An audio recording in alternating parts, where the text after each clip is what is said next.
चंद्रगुप्त मौर्य, अशोक सम्राट, सामाजिक क्रांति के अग्रदूत महात्मा ज्योतिराव फूले, महिला शिक्षा की प्रथम ज्योति जलाने वाली माता सावित्रीबाई फूले, कबीर साहब और बहुजन में जन्मे हमारे संत रैदास जी और समस्त महापुरुष जैसे ललन सिंह यादव जी, पेरियराव स्वामी जी और ललन यादव जी, जगदेव प्रसाद कुशवाहा जी और हमारे समाज में जन्मे रामस्वरूप वर्मा जी, उधम सिंह सैनी जी, छत्रपति साहू जी महाराज जी और बहुजन को दिशा देने वाले मानवर कांसीराम जी, सभी महापुरुषों को चरणों में कोट कोट नमन एवं वंदन करती हूँ। आज इस ग्राम पड़री में जो कार्यक्रम के आयोजक हैं एडवोकेट ध्रुव पटेल एवं इनकी समस्त टीम को और आस पड़ोस के गांव से आए हुए समस्त भाइयों एवं हमारी जो बहनें बैठी हैं सभी को बहुत बहुत धन्यवाद देती हूँ। और आप लोग बाबा साहब के बारे में आप लोगों ने, हमारे सारे युवाओं ने उनके बारे में सब कुछ बता दिया है। सिर्फ मैं आपसे यही कहना चाहती हूँ कि शिक्षा सबसे महंगी चीज है, क्योंकि शिक्षा हमारी बहनें जो बैठी हैं, बहनों से मैं यही कहना चाहती हूँ कि आप एक घर से दूसरे घर को चलाती हैं, बच्चों की शिक्षा पर आपको विशेष ध्यान देना चाहिए, क्योंकि हमारे भाई काम में घर से बाहर भी निकल जाते हैं, आप लोग घर में रहती हैं, तो बच्चों को विशेष शिक्षा, क्योंकि वर्तमान समय में आप देख रहे हैं कि वर्तमान समय बहुत खराब आने वाला है। अगर हम और आप लोग जागरूक नहीं हुए तो समझ ले हम और आप जो 70 साल में यहाँ तक आए इससे भी पीछे चले जाएंगे, क्योंकि कहना तो नहीं चाहिए लेकिन थोड़ा राजनीति करते हैं तो कहना पड़ता है, क्योंकि ये वर्तमान सरकार ये बहुत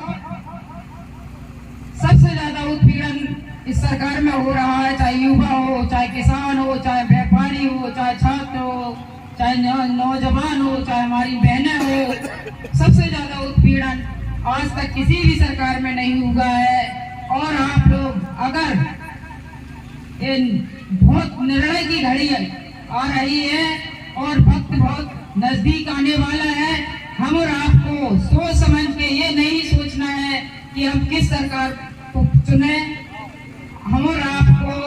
सिर्फ संविधान बचाने की ओर जाना है, क्योंकि अगर आपने गलत निर्णय ले लिया तो संविधान खत्म करने की साजिश चली जा रही है, क्योंकि इन्होंने संविधान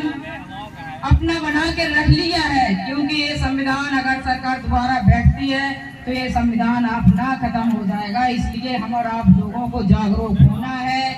बच्चों को पढ़ाना है। अगर बच्चे पढ़ेंगे तभी आगे बढ़ेंगे। और अपनी महिलाओं बहनों से विशेषकर कहना चाहती हूँ कि सबसे ज्यादा हमारी बहनें अंधविश्वास में पड़ी हैं, क्योंकि अंधविश्वास में कुछ नहीं है। मंदिर में आप पूजा करने जाती हैं, सुबह से शाम तक अगर आप मंदिर में कुछ मांगेंगी तो कुछ मिलने वाला नहीं है। इसलिए आप लोग, हम भी एक महिला हैं, हम भी 20 सालों से